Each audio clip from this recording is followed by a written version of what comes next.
Hello friend, आज का topic बहुत इंटरेस्टिंग होने वाला है। दो दोस्तों के बारे में कहानी है। एक बहुत अमीर रहता है, एक बहुत गरीब रहता है। अब आपके मन में यही चल रहा होगा, जिसने बहुत मेहनत किया इसलिए उसके पास बहुत धन है, दौलत है, पैसा है, पर जो मेहनत नहीं करता है वो इसलिए गरीब है। पर मैं आपको ये कहना चाहता हूँ, इस कहानी के माध्यम से आपके मन का हर डाउट को मैं क्लियर करने की कोशिश करूँ, जिससे आपको समझने में आसानी हो कि गरीब इंसान क्यों गरीब रह जाता है और अमीर इंसान के पास में क्यों इतना पैसा आ जाता है। सब आपको समझ में आ जाएगा। चलिए फ्रेंड, देरी वीडियो को स्टार्ट करते हैं। आज का स्टोरी बहुत ही सिंपल होने वाला है। एक ऋषि मुनि के बारे में कहानी है। इस नगर के बाहर में खुद का आश्रम था। बहुत से लोग उस ऋषि मुनि से मिलने आया करते थे, बहुत प्रकार का सामान लाया करते थे, प्रसाद लाया करते थे, पूजा किया करते थे। पर मैं आपको ये कहना चाहता हूँ, एक ऋषि मुनि को ये सब चीज़ का कोई ज़रूरत होता नहीं है। इसीलिए ऋषि मुनि भी वो सब चीज़ को त्याग कर भजन में लगा रहते थे, भगवान का नाम लिया करते थे, लोगों का हेल्प किया करते थे। उन्हें जो भी चढ़ाया मिलता था, जो भी प्रसाद मिलता था, वो बच्चों में बांट देते थे। वो कुछ भी रखा करते नहीं थे। उनके मन में कोई लालच नहीं था, कोई पाप नहीं था। एक दिन दो दोस्त उसके पास में आते हैं। एक दोस्त बहुत अमीर रहता है, एक दोस्त बहुत गरीब रहता है। जो गरीब रहता है वो ऋषि मुनि से ये कहता है, मैं इतना मेहनत करता हूँ, मैं बहुत कुछ करता हूँ, पर मेरे पास में धन टिकता नहीं है, धन आता नहीं। मैं इतना गरीब हूँ कि मेरा गुजारा भी ठीक से हो पाता नहीं है। और उसका दोस्त कहता है, मेरे पास में इतना पैसा है, इतना धन, इतना दौलत, मुझे समझ में आता नहीं है कि भगवान ने मुझे इतना पैसा कैसे दे दिया। कभी कभी तो मुझे विश्वास भी होता नहीं है। तो ऋषि मुनि गरीब इंसान से पहले ये कहते हैं, तुम भगवान को दोष देना बंद करो।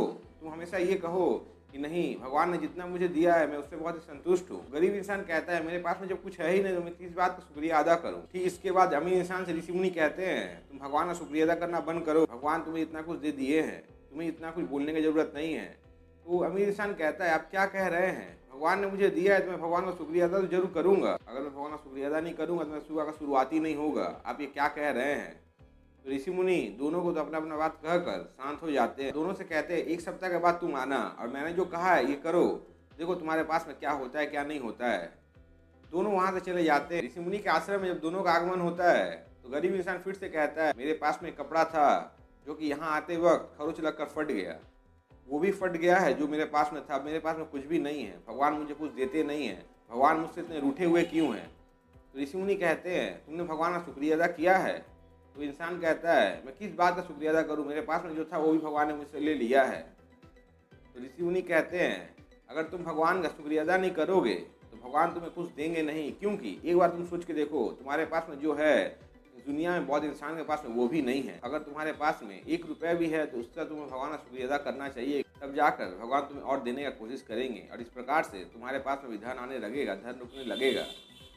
और फिर अमीर इंसान से कहते हैं, तुमने क्या भगवान का शुक्रिया अदा बंद किया है? तो अमीर इंसान कहता है, मैं भगवान का शुक्रिया अदा कैसे बंद कर सकता हूँ? मैं जितना भी सोचूं फिर भी मुझे भगवान का शुक्रिया अदा मन से निकलता है और रोज़ सुबह सुबह उठ कर भगवान का शुक्रिया अदा करता हूँ, क्योंकि भगवान मुझे इतना कुछ देते हैं और जिसके कारण मेरा ज़िंदगी बस खुशियाँ से चलता है। तो ऋषि मुनि कहते हैं, अगर तुम भगवान का शुक्रिया अदा बंद नहीं करोगे तो भगवान तुम्हें देते ही रहेंगे, क्योंकि भगवान भी चाहते हैं कि जो खुश है उसे और खुश रखा जाए। तो फ्रेंड, अब आपके मन में चल रहा होगा, ये कैसे हो सकता है, इसका कोई सार क्या हुआ? तो मैं आपको ये कहना चाहता हूँ, आपके मन में क्या चलता है क्या नहीं चलता है इससे फर्क नहीं पड़ता है। फर्क इससे पड़ता है कि आप क्या करते हैं। अगर आपके पास में कुछ भी नहीं है फिर भी आपके पास आपके सांसें हैं, आपका ज़िंदगी है, आपका लाइफ है जो भगवान ने आपको दिया है।